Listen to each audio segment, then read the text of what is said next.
100%. 100%. Woo!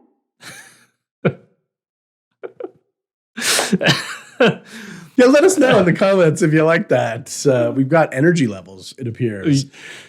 I used up probably like 6 months of my lifespan.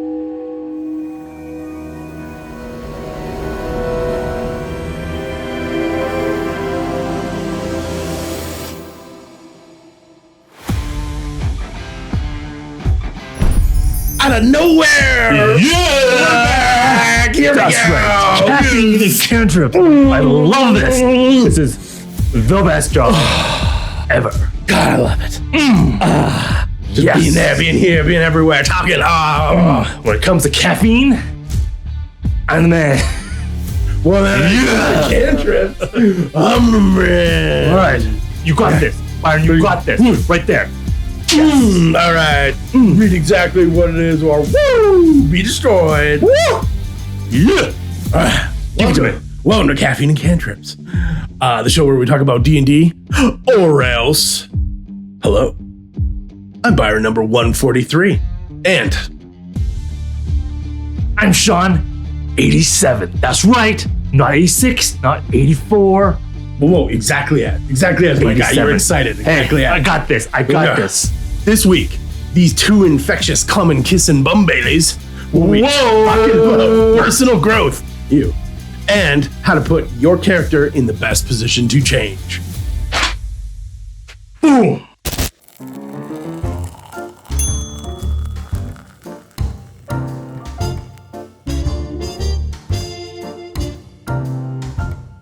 All right, everyone. Welcome once more to Caffeine and Cantrips. In today's episode, we will be talking about how to roll your RP checks with advantage. Just talking about upping your role-playing game in Dungeons and Dragons. Yeah, absolutely. And what you can do to really make sure that you guarantee yourselves. Mechanically, obviously, there's ways to do this. Of course. In the game to grant yourself advantage. So we wanted to look at how to really add that kind of advantage, or how to add that preamble before to set up so that you get the best chance of succeeding at what your goal is. And that may not always be success or victory, right? You can attempt to succeed at defeat, which is something kind of cool too. Or attempted to defeat in success. Yes, snatching from jaws. Yes. In any case, yeah, I believe everyone is. Your RP is good enough wherever you're at, but I think it can be argued that we can always be better. Well, and that's probably part of the reason why you're Right. watching right now. Absolutely. Is that you want to improve either yourself or your table presence or your table as a whole. If you're kind of one of the leaders that goes out and seeks new information to bring back to the tribe or to Yep. the group or whatever it is, and to make everybody better, then yeah, we're here because you're looking for it. So let's give you what you're looking for. Let's All right. find some stuff. Sweet. Byron, you want to start us off? You know what? I think what? I do. I think I do want to.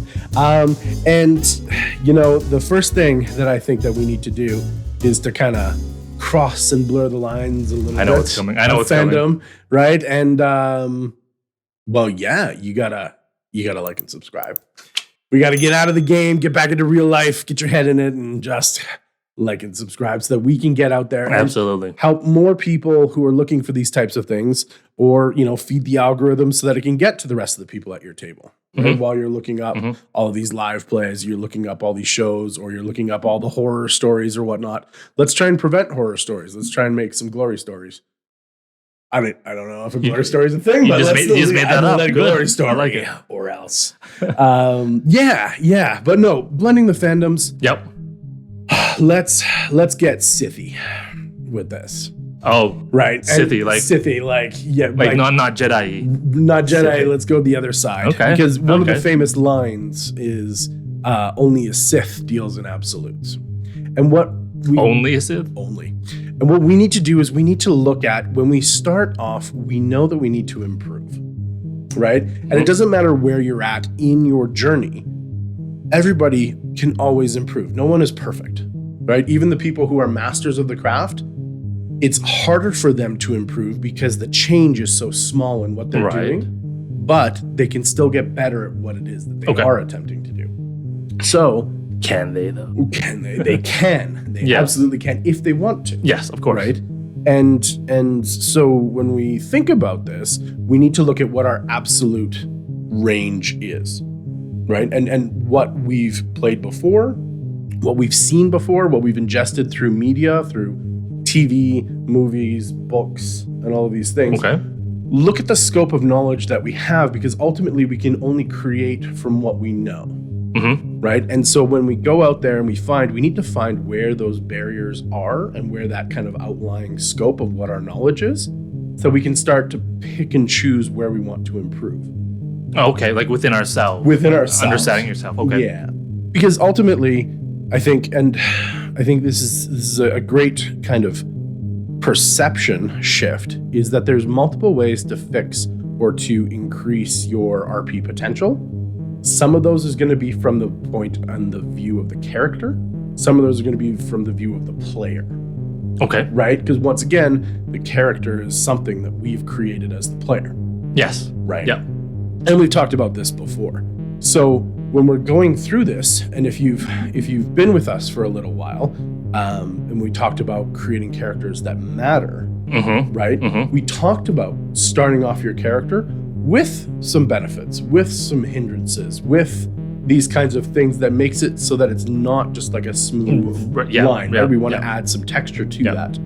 And so when we're looking at where we want to improve, well, maybe this is why we're looking to improve in this particular area, because we've added a certain type of texture to that character that we want to explore. Right. Right. Right? And that makes sense, right? Yeah. So when we're going through these new ideas, asking ourselves good questions about what we want to do to advance the character and what kind of story we want to tell and what tropes we want to follow and whatnot, it's going to be a specific identification of where we want to go with that. Right. So yeah, that's all that stuff that we talked about in that last episode, right? Yeah, exactly. And that is the foundation for us now to go in, because all of that was creating the character. Right. That wasn't playing the character. Right? Yeah. So if we've done that, great. If we haven't done that, go back, check it out, right? Add in those dynamics. Yep. Add in those levels. Right. And then now that's going to start informing us questions about, like I said, where our ultimate boundaries are and where we want to kind of push and explore, right? And that can be tropes, that can be themes, Right. that can be character gender, right? That can be anything, right? Whether it's a martial exploration, a magical exploration, something in between, right? Yeah. These things can really start to inform us as to how we want to kind of go forward. Okay. Right. And knowing kind of, or having an idea of where you want the destination to be, that can give you advantage on creating steps towards that, right? Absolutely. Beginning with the end in mind, Yeah. type thing. Not that that's a necessary. You don't necessarily have to know what your ultimate goal is at the end of the day, but have an idea on which point of the compass it is, right? And kind of head in that direction and see what happens.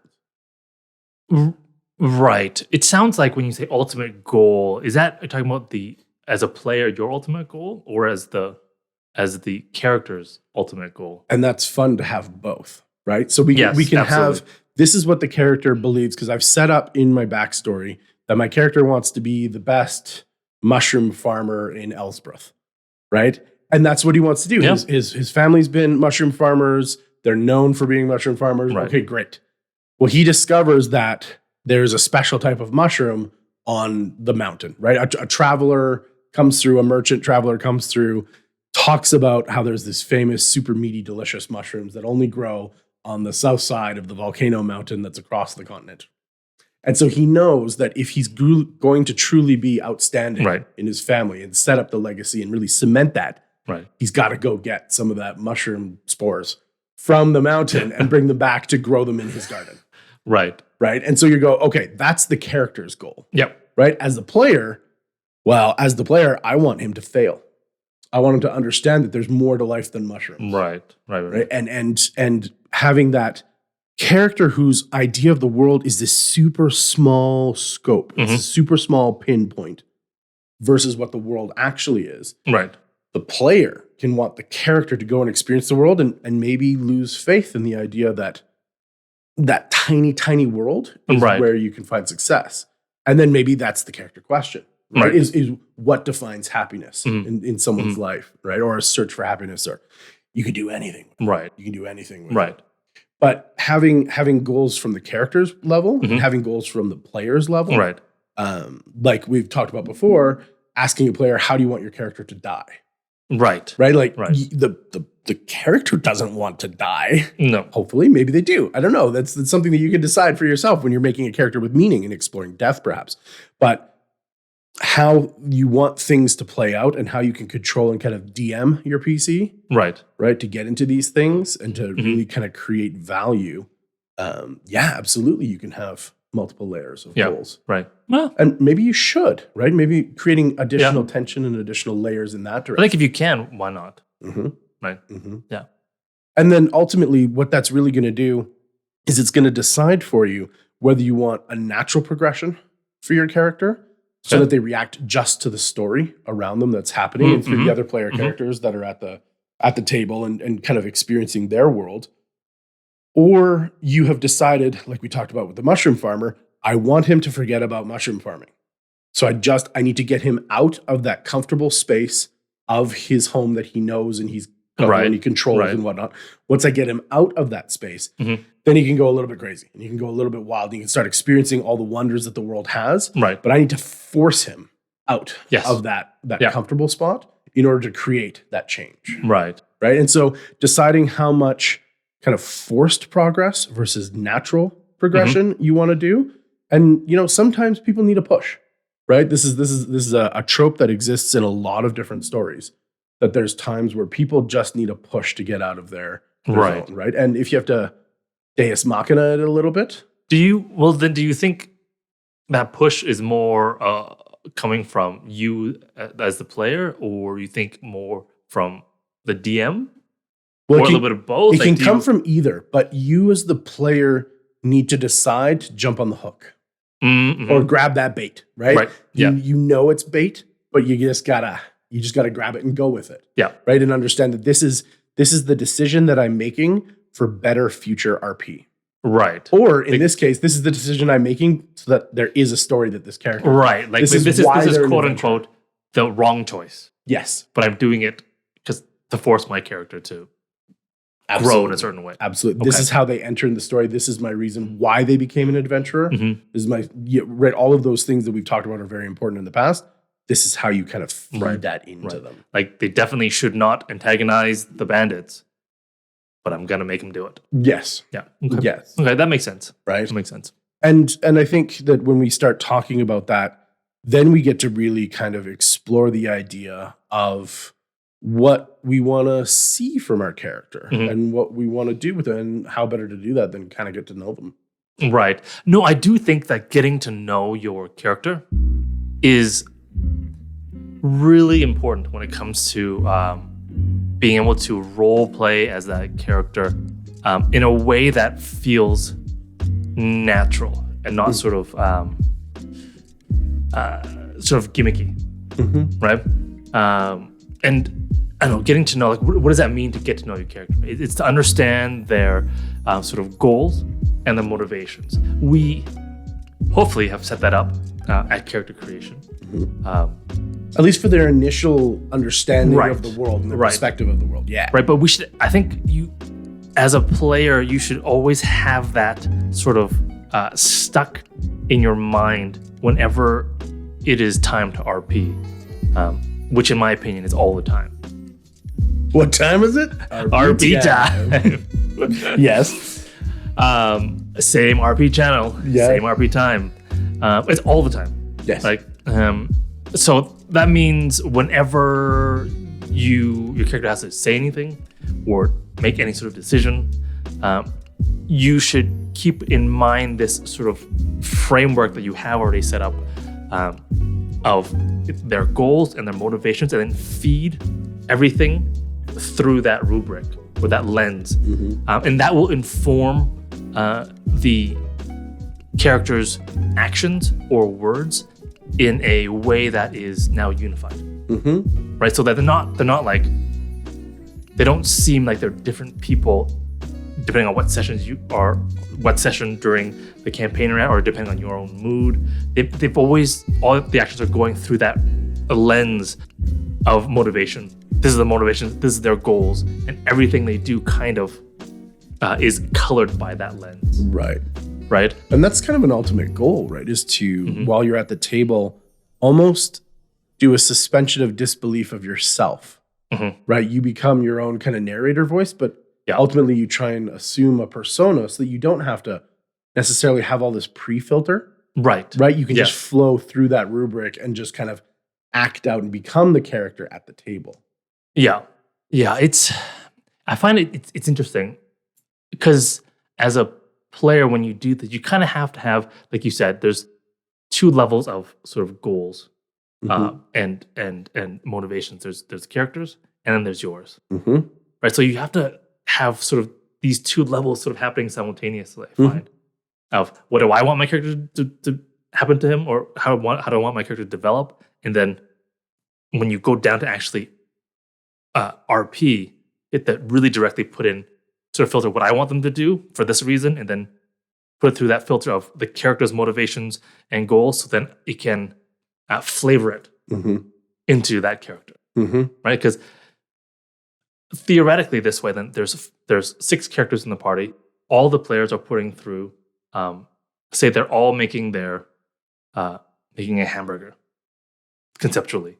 Okay, but if you put through like different filters, we'll have different hamburgers in the end, right? And or different ingredients, different. Yeah, in the end, if you just see the hamburger, you know which character that hamburger came from.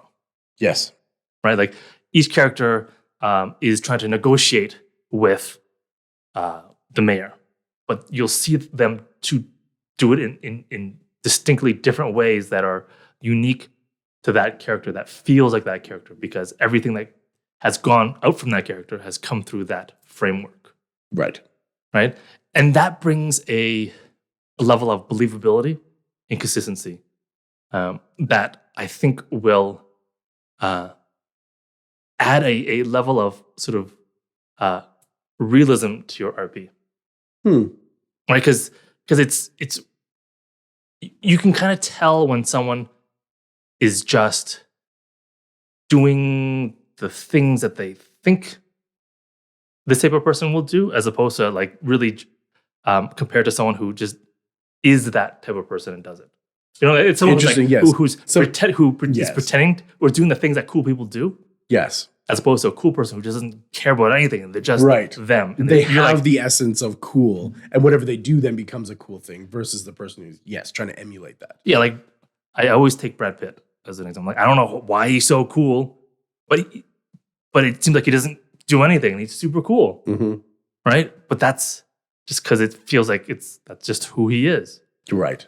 As opposed to someone who is like acting like Brad Pitt. You're like, what are you trying to? Like, this is not, you can somehow you can tell it's not real, right? We as humans, right, we have a sense of being genuine and experiencing genuine things, right? And however you want to call it or dictate it, there is a sniff test that we have to kind of go through and go past, right? To understand who is acting and who is. Right. And this is one of the things that, I mean, it's spy tropes. As far as the eye can see, right? Of people acting like somebody else and other people trying to figure out who is the double agent or the traitor or the spy or whatever it is. And that's a whole idea and genre almost unto itself of trying to decide what is genuine and what is like a false genuinehood adopted. Right. So exactly.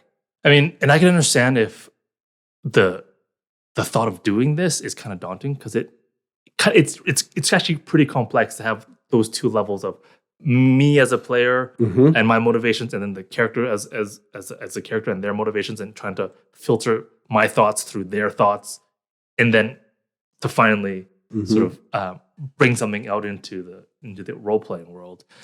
But ultimately, like we talked about, you need to do more. Yeah, if you can. Right. So if your system doesn't include that, if your system only includes player level goal setting, right, then maybe that's where we need to add that sublayer of character level stuff. And then we can start seeing that there's a process flow of these ideas moving from our world reality into their world fantasy. No, absolutely. If you've never done that before, of course it's going to be kind of uncomfortable or maybe difficult. Or it's going to feel cumbersome. Or like maybe disjointed even, right? Yep. But there are ways, I think, of starting off with like sort of little steps. And one of them is at your character creation.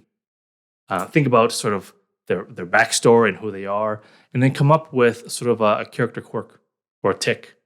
It could be things like a saying that they always do. Like you see that all the time in cartoons. Like, believe it. Like that's what they say all the time whenever, right? Yes. Who's that? That's my buddy Naruto. No, it is. Right? Or whatever. Like a catchphrase. My buddy. Or maybe not my buddy. No. Sasuke. What? Huh? What you call me? What'd you call me? Sasuke. Hokage. That's what you call me. Please continue. Yes. Thanks. I've lost my train of thought. Lost your train of thought. No. It's setting up little sort of ticks and little behaviors that you can just do to remind yourself and everyone that this is the kind of character they are. We've mentioned it before, like just sort of habits that you always do, small things. And you have a list of them. Like maybe they never go into a room first. Or maybe they never have their back to a window. Or never sleep in their own bed. Right? Or they never say please or thank you. Stuff like that. One of my new favorites that I've seen recently is they collect a certain type of object or item. Okay. So maybe they collect bottles.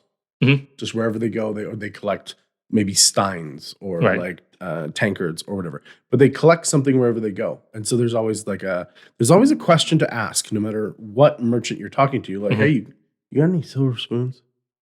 No, I don't have any silver spoons. Why would you need a I'm just looking for silver spoons. That's all. Yeah. Right? And then, okay, it means nothing, perhaps. Maybe it means something. Maybe there's a shamanistic value to silver spoons to them. Maybe not. Maybe they just like little silver spoons. Right. And so just picking a little something. It's something that continues through every sort of interaction or happening for that character that connects all that character throughout time. It's time. Yes. Right? That you're like, oh, that's the character. Like our two characters when we RP'd together and we're like, is this the restaurant that serves dog? Do you serve dog? I'm going to check. Right? That was one of the little things that we set up, right? And it honestly does add a lot, and it's really simple to do.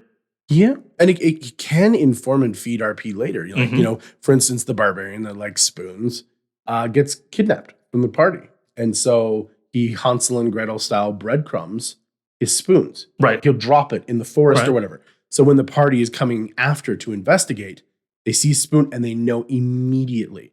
Yep, this is a clue. In order to find it, because we know that these things are so dear to that character, they wouldn't just throw them away, even though it's just a dumb spoon, right? Like it can still inform you. Go, oh, okay, this is serious now. Now we know this isn't a game or a trick or a nature walk gone wrong, right? And it can really, it can definitely inform just a weird idiosyncrasy in the character, right? Well, in a way, it's a plot hook or a character hook that you've definitely placed into can be. Right, definitely. It's in the grab bag, right? It's in that bag of stuff. All the little tools that you have as a player. Yeah. Yes. Like very similar as being a DM, but you've got your little character tricks. Yes. Right, that you have in there as a player, right? And they're super useful. Yeah. And the more you have, and the more experience you get at doing this, you can just sort of place them out into the world, into the RP. And if people pick it up, awesome. If they don't, that's okay, because then I can try something else later. Exactly. Because it's always RP time. Literally, it's always RP time, right? And you'll find that getting there once again, is it just travel?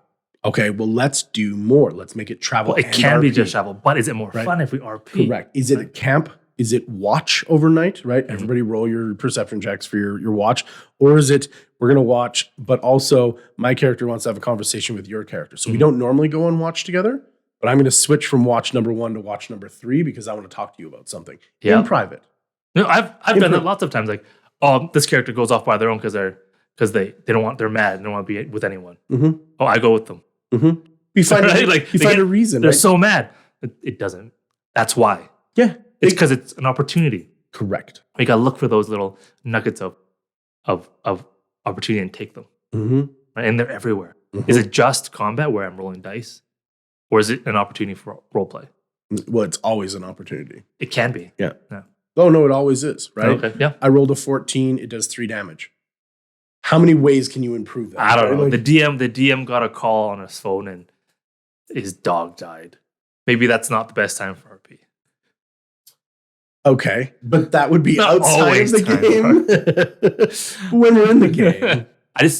Tommy just went into the washroom. The rest of us are playing and he's doing voices.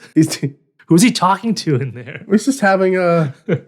I don't know what... I'm dropping a big one, boys. Yeah, it's a big one.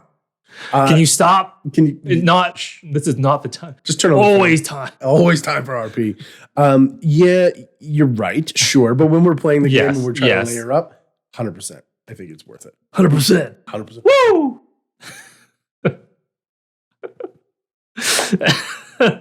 Yeah, let us know in the comments if you like that. We've got energy levels, it appears.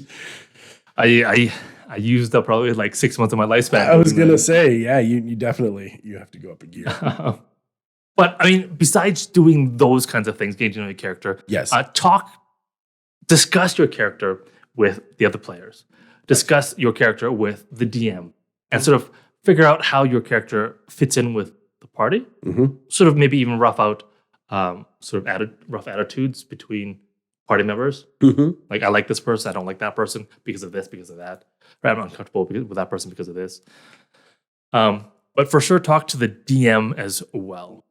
So you can figure out how your character fits in with the larger game world around you. Because it's, when you're sort of building your character, it's a little bit in isolation. But bring in the DM, because they're in charge of the world, to figure out sort of your context of your, like, yes, my character is a mushroom farmer, but maybe it's good to know how society in general views mushroom farmers. Mm-hmm. And maybe that'll inform your character's motivation to become the best, right? Or maybe to redeem mushroom farmers. I don't know what it is, right? Depending on how the world views them, right? Okay, so then how do you let's dig in a little bit more there, right? Because we're talking about a lot of kind of conceptual stuff. But how would you, feet to the fire? Yep. How would you create, like we said, RPing with advantage? How are you going to create more value in a conversation between the mushroom farmer and the merchant who knows 100 mushroom farmers, and mushroom farmers are just farmers, right? They're just another produce thing. They don't like each other. Because one guy thinks that he's got the best. Right. But everybody thinks they've got the best, whatever. Right. So how would you create more value in the conversation between kind of the market merchant leader and your mushroom farmer? Well, I think it's interesting. You have to, as a player, first, you need to pay real good attention of sort of what's going on right now. Like, okay, my character is the mushroom farmer. Here's the merchant.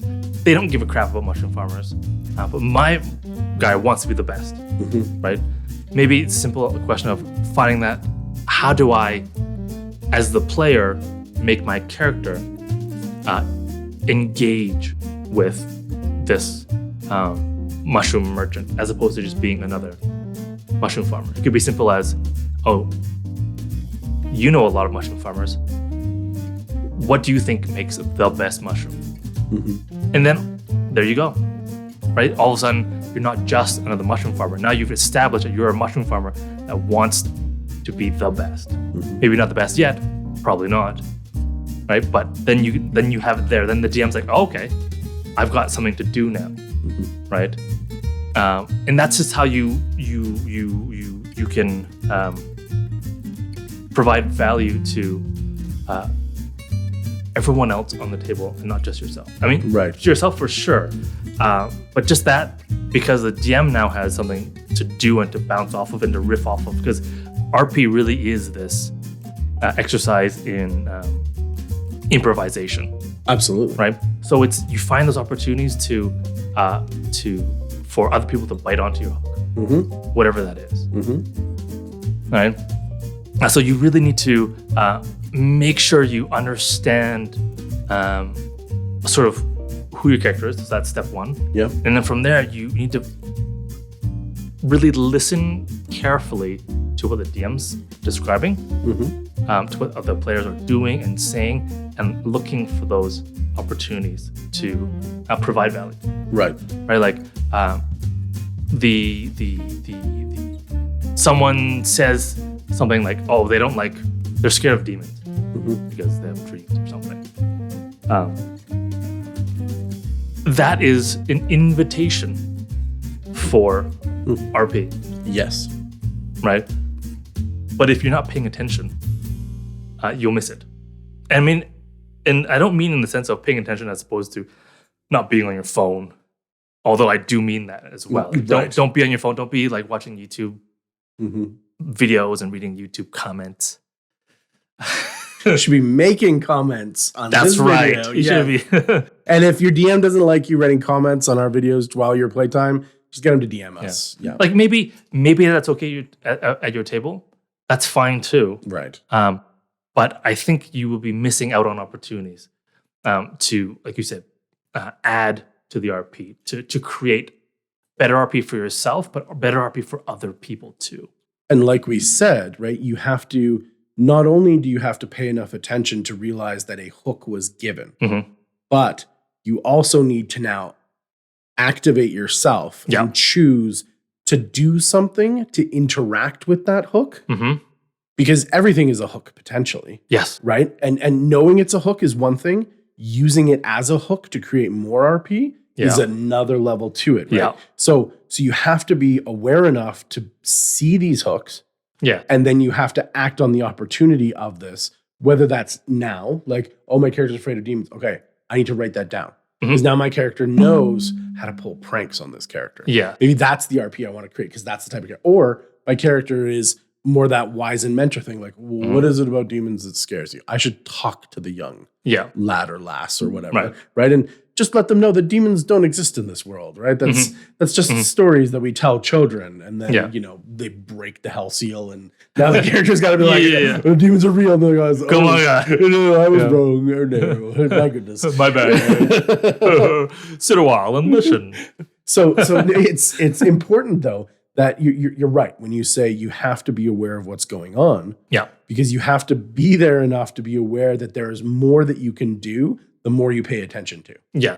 Right? And if everybody is also leaning in and paying attention to what's going on around them and then activating on each other's hooks as well as the DM's kind of story hooks and whatnot, you're going to have too much game to play. Yeah. You're really going to have too much game to, and that's awesome. Yeah. That's when you go, I don't even know what happened this session. Like I don't even know. We walked into town and then all of a sudden this happened, that happened, then we talked about this and we got going over here. And I think really what it comes out as is like you'll come out saying, man, I really love our characters. I love how they interact together around the town. It feels so dynamic, but so natural. Yes. Right? Because it's funny when you're paying attention, there will be sort of many times where a player is not actually putting their hooks out to invite RP, but there's just something there that you see that you can go and sort of grab onto and be like, oh, you didn't know about this, but here, right? I can give you an RP hook about your character. I saw it. I'm interested. I'm going to give you now the opportunity to engage with your own story through me. Yeah. Yes. Right. And cool. that improvisational technique of yes and is definitely works very well in D&D. Not just yes, because I think a lot of people might just stop at yes. Like, oh, this thing happens, that's cool. And they'll sort of, their characters will go and interact with it a little bit. Like, I'll listen to your story, to your backstory. And I'm like, that sounds rough. Let me buy you a beer. And that's it. Right? But they don't have the extra and. So then what? What does your character do? What do you give back to the other player so that they can take it back? This is the adding more. Yes. Yes, and is an entire other step, and it's way more effort than just yes. Yeah. Right? And that's really the crux and the key of having this sort of dynamic and moving RP that you're like, oh man, like the characters are just somehow naturally moving somewhere that neither of us sort of planned out. Natural progression. Right? Right? Yes. But it's funny. It's also because you have the characters is natural progression, but sometimes when you get like nuance about it, it's also forced from the player point of view. The player is forcing natural progression by making them lean in, right? Yeah. By making the characters pay attention. Yes. Like I remember when I was playing D&D with the group, I would make my character just follow people for not really any good reason, except they just wanted to go with them. Well, and this is, going back to your example of the person who's mad or wants to be alone or whatnot, so they remove themselves from the party. You're right when you say that you looked for an excuse to negate their want to be alone. So, we're on a street and they go sit underneath the tree. The tree that's providing shade, right? Because they want to go be alone, so they want to go and, huff against a tree or whatever it is, right? Your character goes, oh, that's a great idea to get out of the sun. Yeah. I'm going to go over there too. Right? And we don't need to talk. You can brood if you want to, but I'm also here if you want to brood to me. Right? And put out those seeds potentially. Or vice versa, you can brood and I can just relax. Yeah. Right? And then maybe there is nothing.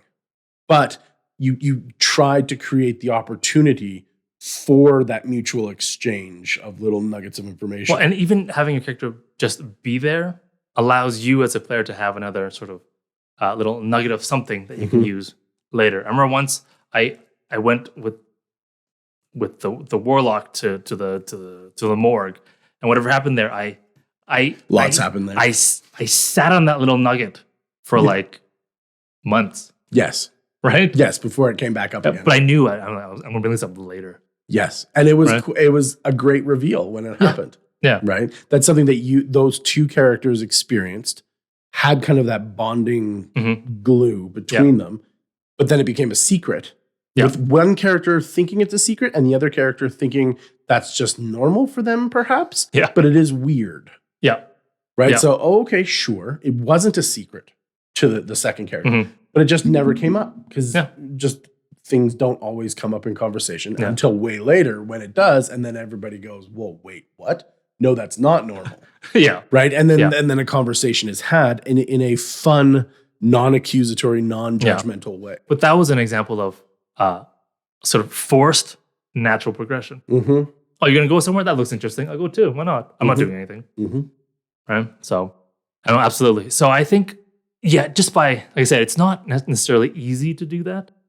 But it's if we want to sort of up our sort of RP in our group, just even doing it once or twice, pulling it off, you'll feel the difference, and it's like hitting that perfect golf swing for the first time in golf. And you're like, ping, and you're like, wow, that's the best, and then you'll play for years and years before you do it again. But you'll be searching for it forever. Absolutely, right? You'll be searching. You're constantly searching. And so in the end, you're just improving. And that's a great example. Right? Set a goal for yourself when you go into your next session to say, I want to lean in harder than I ever have. Like this session, I'm gonna go make sure that I'm fully hydrated.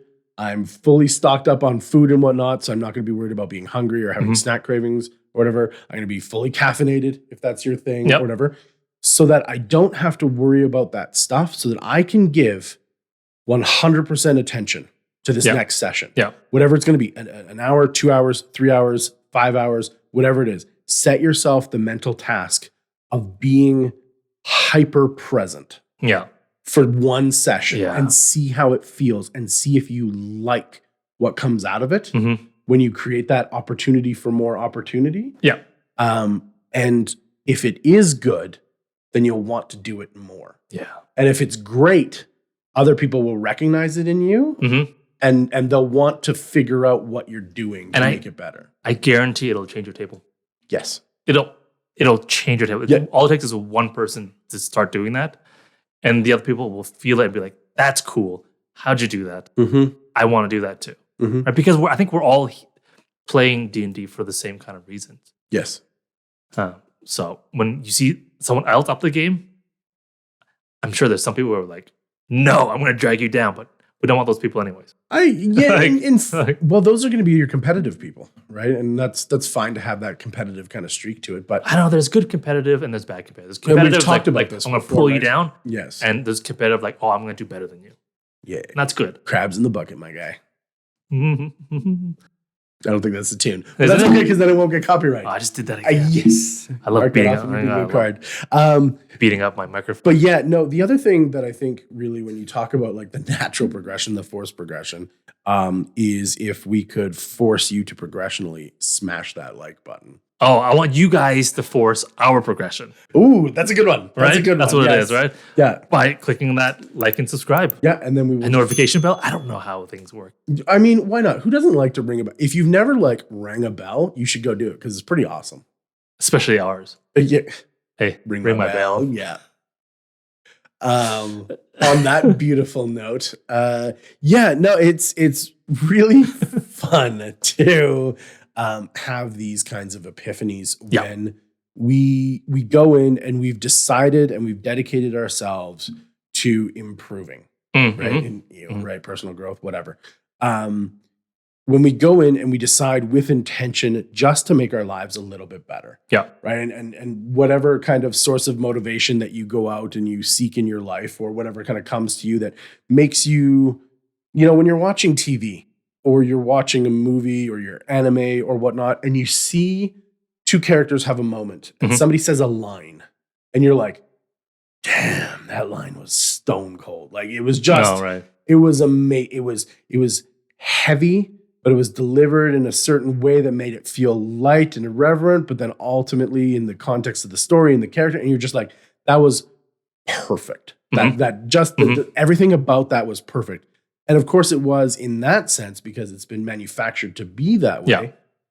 But, when you see those points of inspiration, and we talked about points of inspiration in creating characters before, but when you see those points of inspiration out there, that's real life hooks to improving your RP. Right. Like, go back, watch it, enjoy it, right? The first time through, just let it sink in because you're watching that for entertainment, but then go back to that scene that you saw that made you go, oh, that's a great line or whatnot, and watch how the narration of the story set up to that. Question why the individuals get away with saying the thing that they did when they got there. And use that to kind of give you guidance, perhaps, on how to create more weight or more gravity or more levity to what it is that you're doing. Okay. Right? Because why not? We're constantly taking in this chosen art form. Right. And then take little pieces of that and then with intention, add those into your game. Right? Oh, that character always, like we were saying, we pick character tropes or character kind of things. Yeah. That character always is at a quarter turn. They never face directly into their friends, into their enemies, Why is that? Does the character only half commit to things? Does the character want to seem more distant than they actually are? Right? Like they just want better lighting. Maybe they want a more dynamic pose. Absolutely. But when we go and we talk about these things, right? Like that's a great way of taking these visual cues, right? And these cool things and adding them to our own lexicon so that we can add them to our character tropes to make things better. And when we're doing this, when we're adding these cool little nuggets, what we're doing is we're assembling our vocabulary of RP and whatnot. And when we take our vocabulary and we increase its size and whatnot, really to kind of laminate this to the idea of getting your RP to a point of advantage, right, into leveling it up and making it better, we have to understand that we are playing a game, right? And when it's life, D&D is life. It's a part of life, and because it's a part of life, we're playing, yes, in a fantasy world that has its own rules and whatnot, but those rules are governed by whatever rules are in the handbook that has the rules. Whether that's, D&D and you have player's handbook and your DMGs and all that kind of stuff, or it's a different kind of game that has it all in one codex or whatever.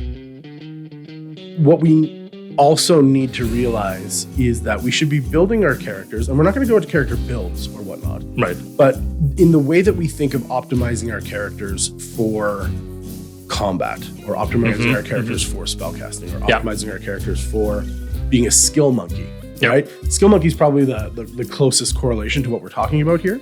But let's find ways of increasing our actual physical stats and our actual mechanical advantage in the game, and then pair that to what we're doing here. So perhaps our mushroom farmer, right? They're going to have survival.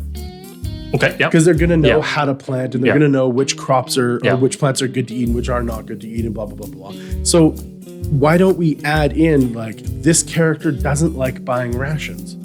Why? Because they know how to make fresh food and find fresh food on the trail. So why would I buy old, dehydrated, whatever? I like to eat fresh food. Right. And so we can take that point and add it into their story or into their role playing and their decisions. Right? This character likes collecting, wine. This character likes collecting maybe ears or teeth of enemies that they vanquished. This guy likes fresh food. So he's a farmer, so he wakes up early in the morning. Right. The rest of the party's, still on last watch, whatever. He gets up, it's quiet. Hey guys, I'm just gonna go for a little walk for 15 minutes and just go forage up some breakfast. Right? And he goes out and does the thing and the rolls and blah, blah, blah.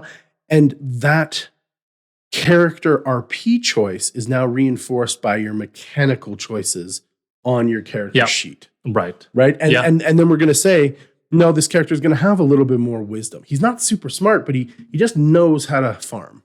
Yeah. Right? Because it's ingrained in him, big family, just lessons taught over generations and ages, blah, blah, blah.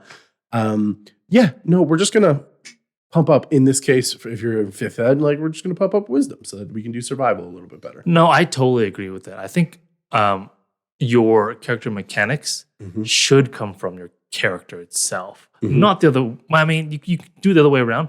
But it's a two-way street. But But I think for really good RP that really seems to fit, you should mesh it with your character concept, your character sort of mechanic build, and sort of the character build. They need to work together.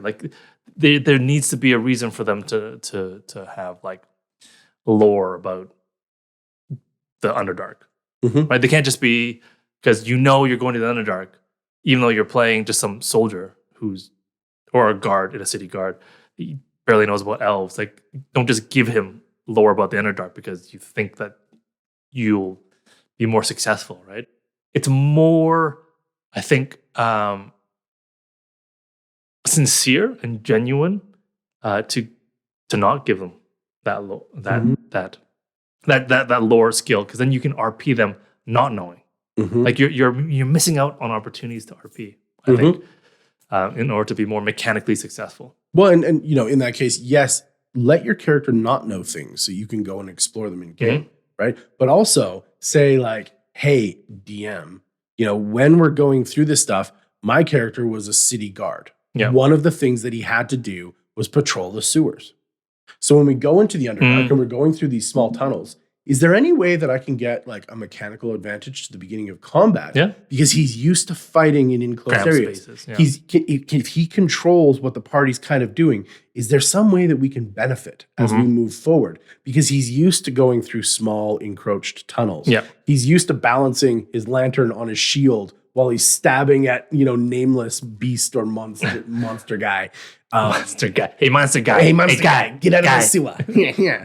When we look at these kinds of things, look for the nuggets of transferable skills. Even if your character is naive of what's going on in the world, they still are themselves. And they still have a background of knowledge and a background of skills. That's even cooler. I think it is super cool. Because okay. Yeah. Absolutely. Because you're...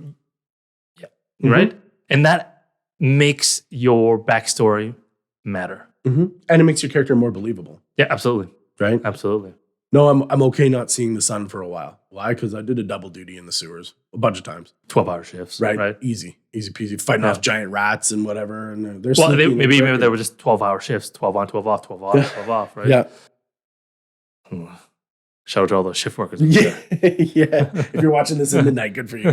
But when we look at this, I think that a lot of times it becomes difficult for us to decide or difficult to comprehend how we can optimize RP.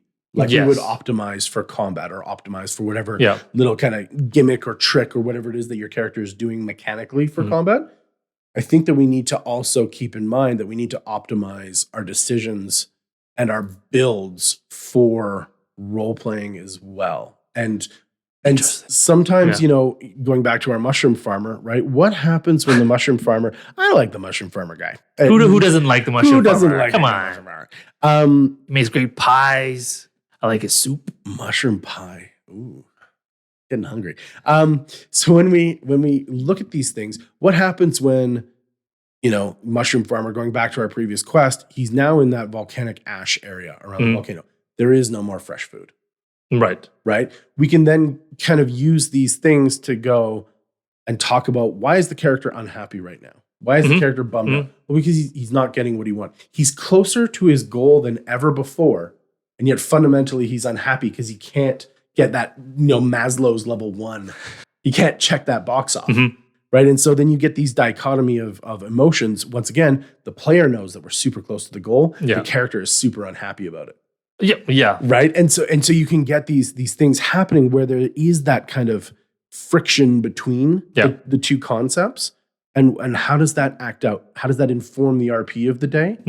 And how can your character talk about that or mitigate that? Or, maybe another character sneaks out and casts create food or something and then hides like little parcels of fresh bread and pastries and whatnot, just so that the other guy can go and find it. And it's like this sweet moment.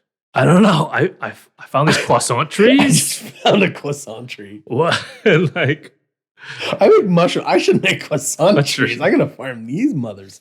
That's hilarious. But I think that there could be once again that investment of RP opportunity for people to interact and know, well, we're going to effectively a food desert.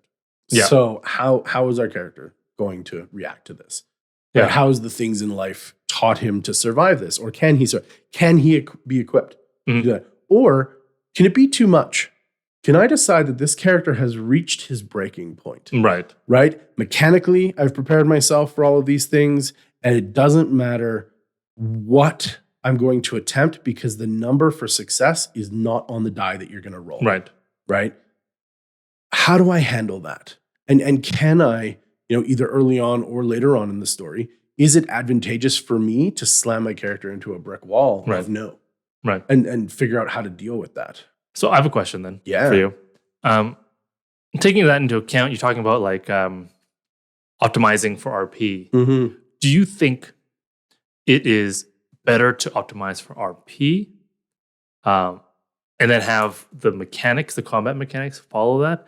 Or and then let the DM optimize the combat encounters to the characters? Or the other way around, to optimize for combat mechanics and then work your character build or character history and backstory around that instead. Is there a preferable method, you think? I don't think they're in competition. Okay. I think that there's going to be a hierarchy of choices that you're going to have to make when you start deciding, what skills you take, maybe. Right. But conversely, skills aren't necessarily combat related. Okay. Right. They don't necessarily mix, is what I'm saying. Right. So maybe something I'll talk about in a second here, but I don't necessarily think that there is a huge competition between the two. I don't necessarily know that the sword fighter who practices the art of the blade, who has proficiency in, let's say, history. Right. The choice of how he views his opponent a learned opponent, let's say, not like a savage kind of beast or whatever, a learned opponent, and he goes, DM, can I intimidate my opponent through a physical means by doing a history check to figure out the weaknesses of the style that I recognize that they're doing, and then through physical proximity and knowing how their sword acts, do something to just knock them off guard a little bit, parry a little extra hard, or do something that they don't expect. And I want to use that as an intimidate. Like, let's get a multi-combo check kind of going on here. Right? Like, oh, okay, well, what are you? Well, I'm a fighter with a sword. And that's the same character. Yeah. Right? And so I don't, did you have to sacrifice, let's say, survival or athletics when you chose history instead? Okay, maybe yes. But now your character is a cerebral fighter. Right. He's not a rural guy that goes around and has to forage all the time because he lives in the city. Right. Maybe he's a professional duelist or something. But now he's got these things that inform him in an RP sense that bolster him in a combat sense. Right. It's just using the pieces of the puzzle that you've assembled yourself to build into something unique that you got. Okay. So I don't necessarily think that they're antagonistic. I get that. I can agree with that. I can see how they would be if you're like, no, I need to have these 5 picks in order to have this optimized build. Right. So no, my character can't know Arcana. Right. Okay, well then your character can't know Arcana, but they can learn it. Yeah. Right? You can spend the time studying, find the reason, and build that over time in the character. Which is do the force progression, which is RP. Yeah. Yeah. Ooh, I like it. But it's like we've talked about it a lot. I think a couple of times I mentioned it. It can be a lot, all the stuff that we're talking about. If you were to do it all at once. If you're just trying to start out. Oh, so much. And I've heard it. What have you heard? In the community, the people there's this debate on, should you do a voice or should you not do a voice? Okay. Right. And I'm of the opinion that voices can add a lot to the RP. It's another way of separating the levels of the player and the level of the characters. It lets you know in your own mind who you are. Yes. Right? Like when you're talking about what dice should I roll in your own voice, right? And then in the character's voice, when you're doing stuff, then I'm in character, I'm not in character. And the other players and the DM know when you are in character and when you're not in character. It is a very clear signal. Yes. Right? And it organizes things a lot, because then the players are like, oh, right, it's not Sean being rude to me. Right? It's his character being rude to my character. Correct. Right? It also adds a lot of flavor to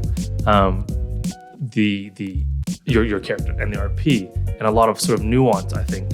But I feel like one of the big sort of, despite all these advantages, one of the big sort of hindrances or sort of deterrents for people to do it is that it feels difficult, because they see, someone's doing playing dwarf and they've got that Scottish accent, because they all have Scottish accent.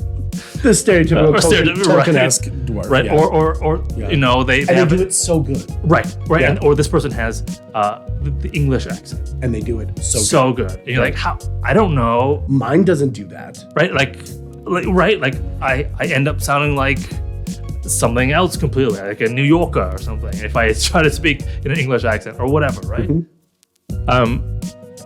Hey, I said, when's tea, huh? Come on. Hey, I'm walking here. I just want a crumpet, huh?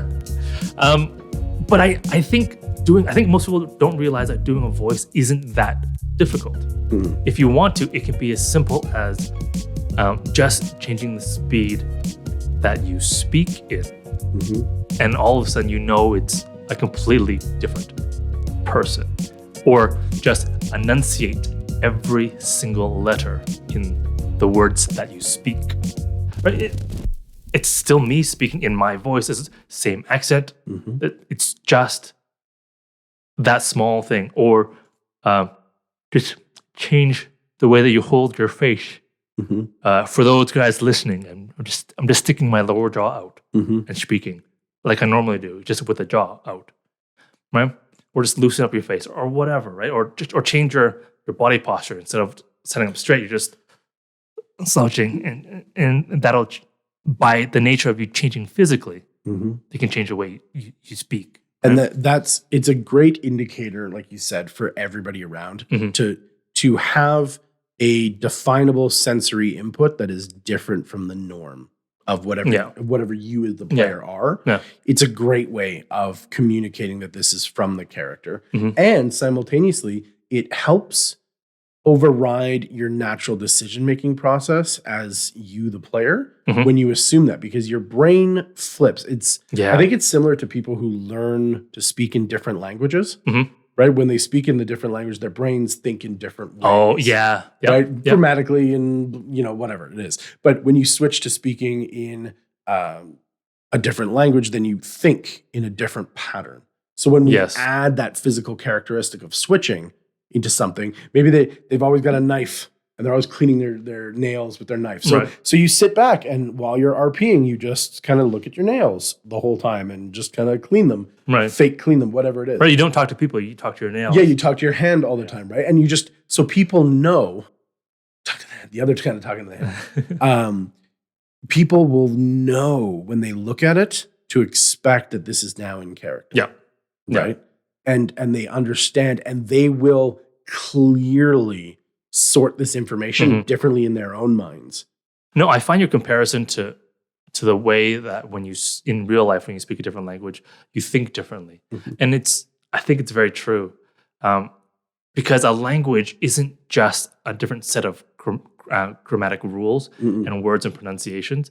It comes with an associated culture behind those and sort of meaning behind sort of how they speak and why, right? For example, English speakers will say no. In Japanese speakers typically will say maybe, right? Because it's in their culture. They have the word no, right? But typically they'll say maybe, or that's a little. They just don't like saying no outright. Correct. All right. And there's a whole cultural. Yes, I was going to say that's. So if you're a super huge weight of culture behind that decision. So if you're super fluent in Japanese, you will be cognizant of those cultural sort of biases and sort of influences in the way that you speak. And the same thing to a lesser degree, I think. If you change your voice in while you RP, it sort of does the same thing psychologically to you. Yes. Yeah. But that's why it, as you're saying, like a simple first step is to change something small but noticeable. Right? It needs to be enough different to you and to everybody around you. And like you said, anyone can speak slower. Or anyone can speak really fast. Yeah, they can talk really fast because they're really excited. And they're just ringing that jumbo and they're doing it. And you're like, oh, okay. So this is also, once again, informing your character decisions and whatnot. When you slink down and you talk really fast and quiet and you don't really say it, that informs a type of character. Yeah. Right? When you sit back and broaden your chest and you speak slowly, maybe a little bit deeper than normal, right? That creates another kind of idea of what that character looks like. Yeah. And you haven't changed much. Yeah. But you have very clearly made a change. Yeah. Right? And so everyone can identify that. So yeah, if you think that your Scottish brogue is more Scottish bruh, right? Like, that's okay. And why not then have fun and explore that anyway? Yeah. Right? Like I find that I have to watch sometimes, or else my accents and my whatever they squeeze over to something else. So I was a Scottish speaking kind of dwarf, sure. But now somehow I'm a Jamaican pirate. And I don't know how I got here, but I am here now. And so, whoops, I wasn't comfortable and casual enough in it. And right. Practice. Exactly. And it's fine to not be perfect. Right? I don't think anyone on the table is going to be like, what was that? And sort of, well, if they are like that, let's talk about that in session zeros, right? Yes. Outside of that, right? Because but I bet you it's going to be more, what was that? That was awesome. As the subtext, right? Please do that more. That was crazy. I can't believe that you did that. Like, that's so cool. Or that makes me want to try to. Yeah, we're so happy that you're comfortable enough to decide that you want to try and maybe make yourself look a little silly. Yeah. Right? We're so happy that you're comfortable enough to do that around us. Please continue. Right? Like I bet for most tables and for most groups, if you're comfortable with the group, they're going to support these changes. Yeah. Even if you've been playing that character in a long haul campaign and now you're 2 years in and all of a sudden you're like, this is the voice that I would like to do. Yeah. They're going to support those decisions. Yeah. Because once again, they're recognizing that you are creating a higher level of RP and they're going to enjoy that. Yeah. I mean, and if you're really sort of insecure about it, just practice at home. The best DMs in the world talk in the washroom to themselves. They admitted it. And make voices. And if you didn't know, they'd sound like a crazy person, right? Like, do that in the car by yourself. I like drive-thrus. to be honest, it's one of my own kind of private little laughs because the person on the other end of that little box that you're ordering as you're going through the drive-thru, they don't care, right? They have their own problems and this is their job. And even if they love their job, they have nothing to compare you to. You're just a voice in their ear as you go through. So, if you want a burger, may I please have a hamburger? You want cheese on that? Sorry, no Jamaican pirates here. no pirates. Sad. There are no pirates. Sadly, I have no burger today. Please, sir, a burger. Why not do these things if you feel comfortable enough to do it? But ultimately, people are generally engrossed in their own mind and their own world so much that they don't notice what other people are doing. No. And they don't care what other people are doing. And if anything else, you might add a smile to their day because then they'll be like, I served a guy that sounded like a pirate today. It was super weird. I was in a bad mood. But then this like Jack Sparrow type came through and we were like, oh, that's hilarious. And then the staff laughed about it for the next 2 hours. Yep. And then they're going to forget about you like in 2 days. Easily. Unless you go every day. Which is epic in its own sense. There you go. Walking through the door. So do it because I think the amount of whatever it is that you're feeling, it dissipates for everyone else. And for you, it's a great learning experience. And it's pushing on those boundaries once again. Yeah. And so another way I think that maybe you can start off your experience, if you don't want to go all the way. Okay. Right. I have a secondary kind of thought of how you can get yourself out there and increase. Never go full. How you can get out there and really experience things without having to worry about the spotlight falling on you. Okay. If you are at heart a wallflower and this is your trying to pull away from it, or you're amongst a group of veterans and you feel really nervous, even though I bet they're supporting you, you still feel really nervous. Yeah. I think maybe you can forget about the idea of being the main character. Okay? Like really decide that you're not the main character in this story. You are a character and you are an important character in this story. But find somebody else in your session zeros, in your gameplay as you're going along, because we're talking about advantage with this role playing as we're continuing to play the character through time. Find another character that your character can find inspiration from or motivation from. Okay. They see that it would be great for this city guard to become the great warrior that he's read about or talks about. And he wants to, that's, the stereotypical bard character.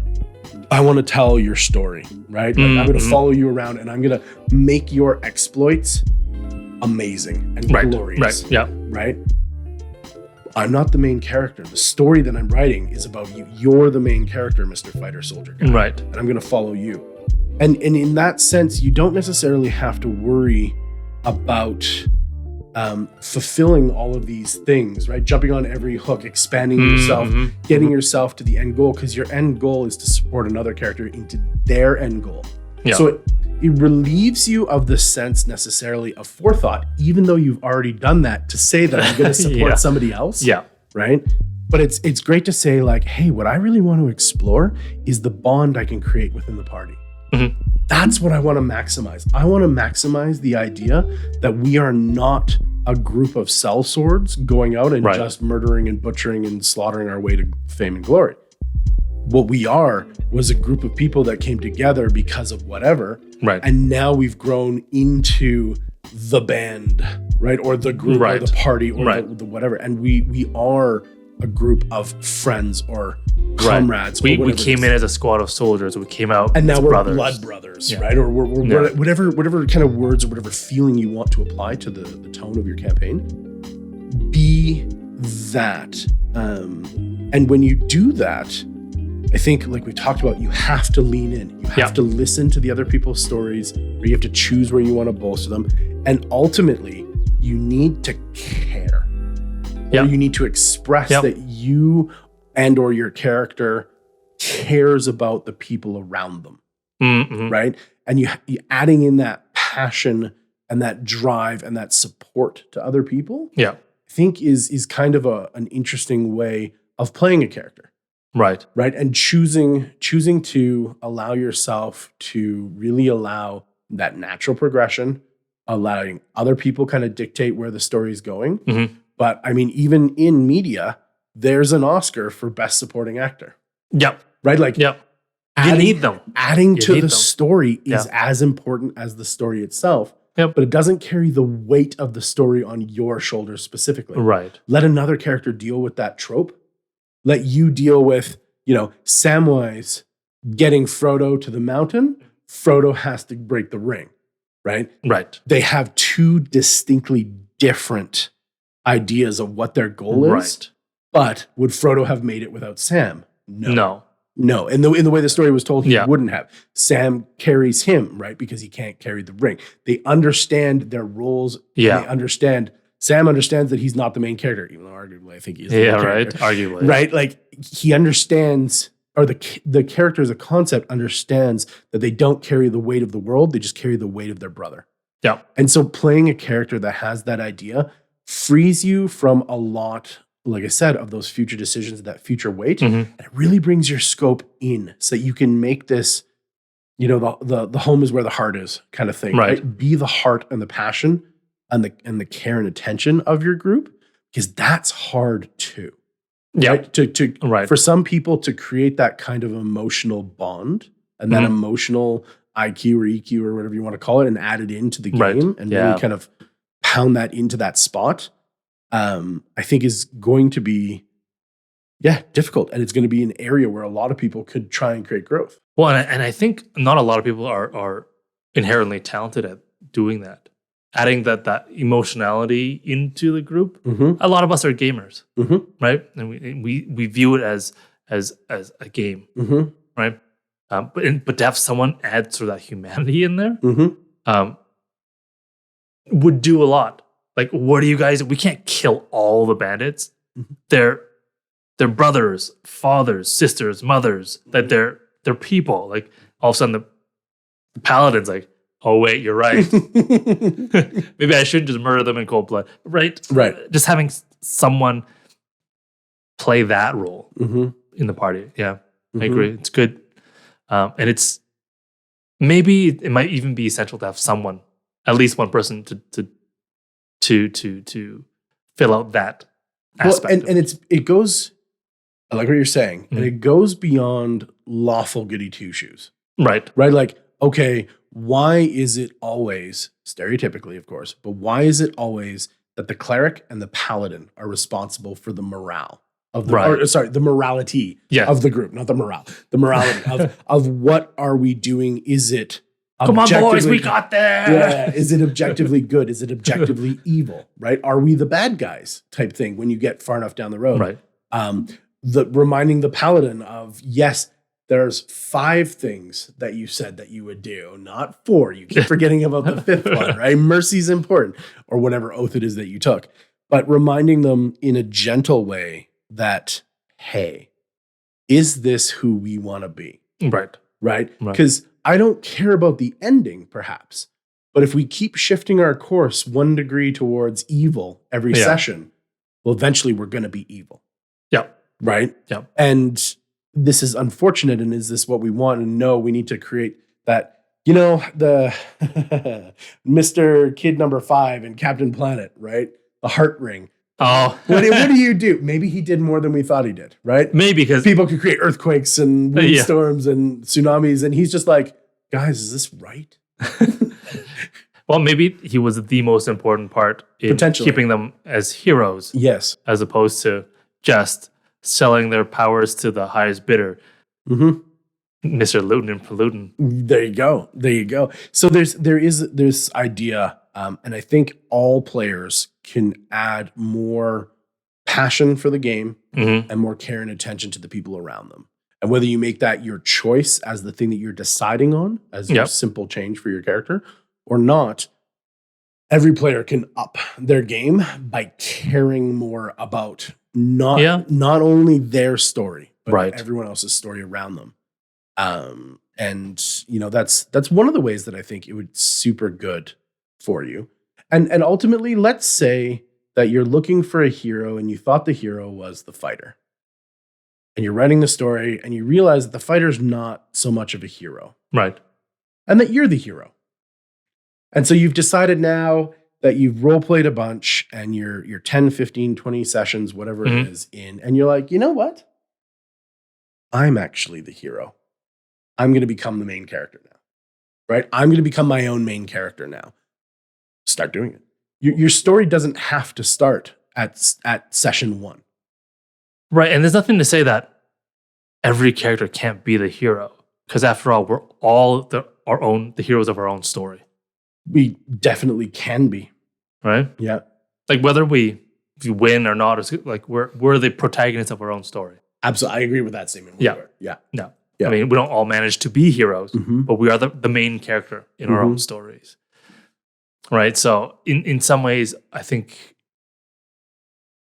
whether your role as a main character in your story is to be supporting someone else's work or not, it doesn't matter. Yeah. Right? I think you should treat yourself and your character as the main character. Right? Knowing that it doesn't have to interfere with other people's or other characters' main character. No, it really doesn't. It really doesn't. Yeah. And I think if you come at it from the idea where you moved through best supporting role to main character role, that you're still going to create those bonds and you're going to create a greater foundation and a greater network of allyship or friendship in the group that you can then kind of move forward from that as a stronger position of character development. Yeah. Well, I'm sure Samwise Gamgee did not see himself as a supporting character. I'm sure he saw himself as the main character. This is my life. This is what I have to deal with. I have a friend. I'm going to support him. He's not like, I don't he's think the so. main No, character. I think he knew, and he came from and Samwise the Brave. Thank you very much. He has a last name. Brave. No, he came from it culturally. We'll dig a little bit, but he came culturally from a place where Frodo was a class above. He was always Mr. Frodo because Frodo was the son of Bilbo who did this magnificent thing. Right. And they had riches and money and they were affluent and whatnot because he was an expert burglar and all of these things, right? So Frodo was maybe friends with, but Sam realized that Frodo was the main character. Frodo was a higher...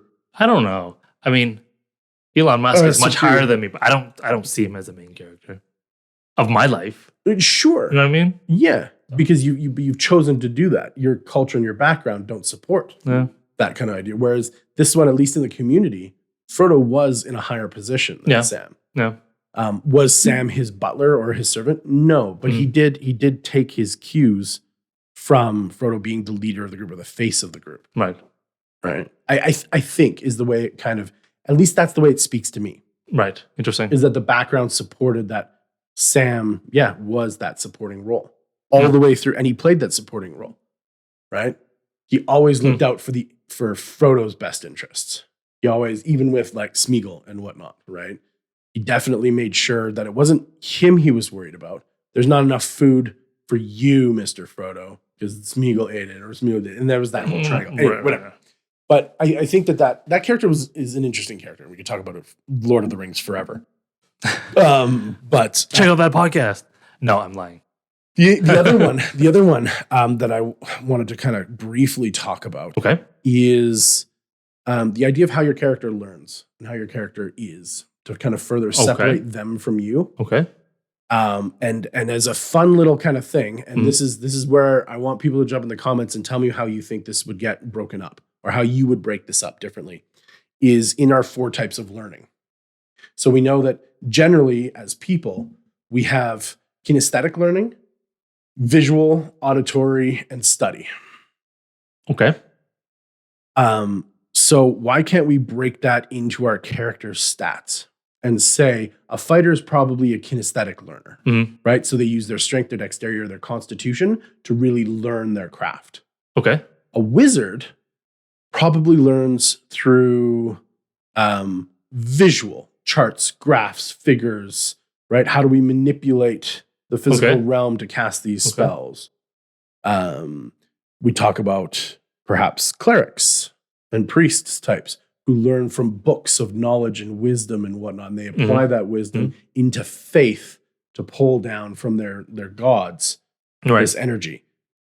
Which then led me to kind of that auditory of a charisma caster. How does it, the bards go to a college where they sing and they learn how to craft their music through kind of some of them. Just and I know this is a loose kind of interpretation, but maybe this is how we can create a vehicle for our characters to change over time, right? The bard talks a lot. Well, the bard talks a lot because talking is how he learns. He learns stories by telling his stories and listening to other stories. Right. Meanwhile, the wizard's in the corner reading more and looking at the charts and designing more of these patterns. Meanwhile, the cleric is understanding their faith. Right. And take these things, and maybe this is how the characters accept change through these different rubrics. Right? That the evolution of the character's RP is changed through the way that their intellect or that their learning style dictates that they should. And yes, break tropes, move things around. But if we were to take them kind of as that breaks down, right? Why isn't it interesting that the bard character will talk with the party or talk with NPCs to discover more story hooks? Right? Why can't the fighter go and work out with the town guard in the morning to help keep them fit or whatnot, and then create bonds and story progression that way? Right? Why can't we use these types of how we change and the 4 styles that we used to learn, exemplify one and pick one to try and play with? Interesting. As a vehicle to change our character. As a vehicle to inform RP and to change your character and how they learn and experience lessons. It's interesting. It's different. And I know it's kind of weird. And I kind of like it because it's another sort of lens that you can filter your character's actions and thoughts through.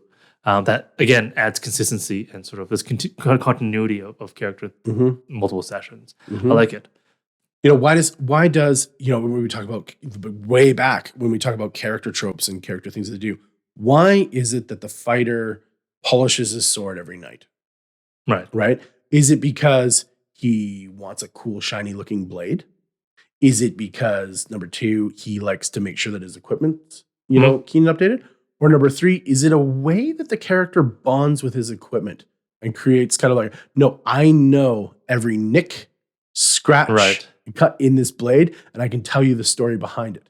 And I polish it because I remember every one of those lessons, and I'm reminded when I take care of this blade that this blade takes care of me.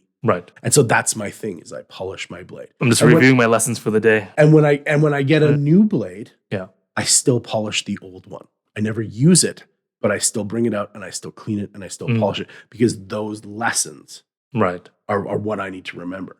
And then you're like, oh wow, now it's not just a dude with a sword. It's a dude with like 8 swords. It's a dude with 8 swords.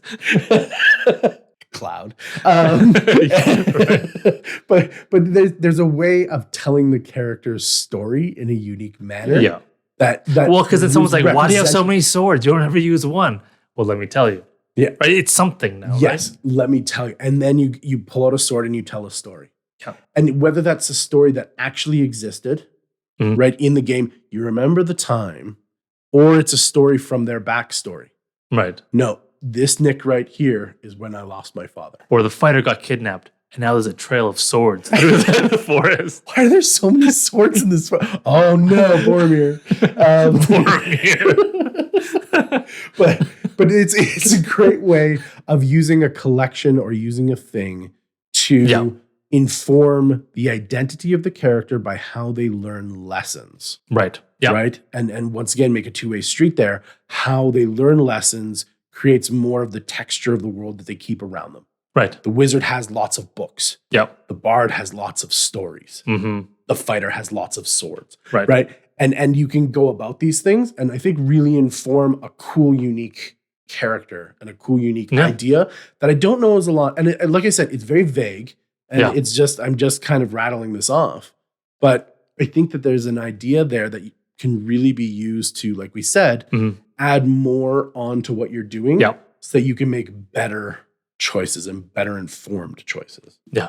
It's all about really solidifying an identity for your character because they're really nothing. And without you putting it into them, right? So you have to, the more ways you can do that, the more real they become. The more real they are, the more sort of interesting RP is, I think. Well, it's just like recipes when you're cooking. Yeah. Right? Do you add a little paprika or do you add a little like garlic powder? Right. One's going to taste good. One's probably not going to taste good in whatever the context is, right? Right. But maybe sometimes you add in the bad stuff anyway. Fortunately, you taste as you go, and then you correct and you change. Right. Yeah. Right? Be like water, my friends. Be like water. But, I think that's a great way of talking about how to just take wherever you are and bump it up a level. Right. More intention, more care, bump it on down the road. And look at the things that you're doing and where you can progress. And like we talked before, do a true analyzation of yourself and say, you know what? I'm weak in voices. Yeah. So when I'm in the shower, instead of singing, I'm going to do this, do whatever. Right. Yeah. And I'm going to talk like this. And I'm just going to talk to myself as a form of maybe meditation. Yeah. Express ideas. What do I need? My to-do list today, brought to you by, right? Whatever, thing that you want to practice. Brought to you by Caffeine and Cantrips. Yeah. Well, or I was going to say an accent, but when you're reminding yourself in the morning or you're going through kind of your day or whatnot, why not do it in a different voice, right? Why not go through the drive-through and do that? Yeah. Why not talk to your friend who also plays D&D or another TTRPG that knows your character? Just talk to your best friend on the phone in a different voice. Yeah. And they might go, what are you doing? Or use a voice when you're being salty on Call of Duty or whatever, right? That's like the best place. Or practice caring and lower the toxic level of the world. Yes. Yes. Absolutely. Yeah. Not being salty. No, don't be salty. Maybe, when you're insulting people playing League, you can do it in a French accent instead. But whatever it is, get in the comments, tell us how you think like the biggest step that you took and that rewarded you in bringing up your RP. Or maybe what's the scariest thing about doing it? Like what's that one thing that you kind of want to do but you're scared to? And what's holding you back? Yeah, what's holding you back? Yeah. It'd be interesting to know as well. Ooh, confessions of an RP. We'll see if there's good enough comments, we'll dedicate an entire episode to it. Or we'll DM. So this person. Chauncey334 says their voice is squeaky. Squeaker makes squeaky. No, of course not. Not to say that squeaky voice people are bad. You're great. Chauncey. Stupid Chauncey. So let us know. Yes. Help us help you. And if there is real barriers to what you're doing, or you have explored an idea, like I put Sean on the spot earlier, you've explored an idea and how do I create more value out of this scenario, right? I have a party that doesn't want to engage. Yeah. How do I get them to do something? Let us know. We'll throw some stuff at you directly, and then let us know if it works or if it doesn't work. And then other people will jump on as well and say what they've done in their similar circumstances, and we'll spread some solutions. Yeah, wonderful. Well, that was great. I think I've said everything that I've got to say on this subject for now, at least. Yeah. Anything else for you? No. I think I've brought up some ideas, and we've definitely put some first foot forwards. Awesome. Yeah. All right, cool. Well, I guess that brings it to a wrap. Wicked. Yeah, thanks for joining us again for Caffeine and Cantrips. I'm Sean. And I'm Byron. And this has been Caffeine and Cantrips. Join us next time. Or else.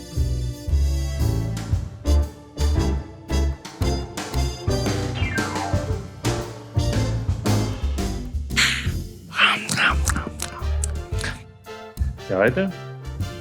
Hmm? You alright? Do I not look okay? No, do I? Yeah. Okay. Do I not look Is there something you didn't tell me?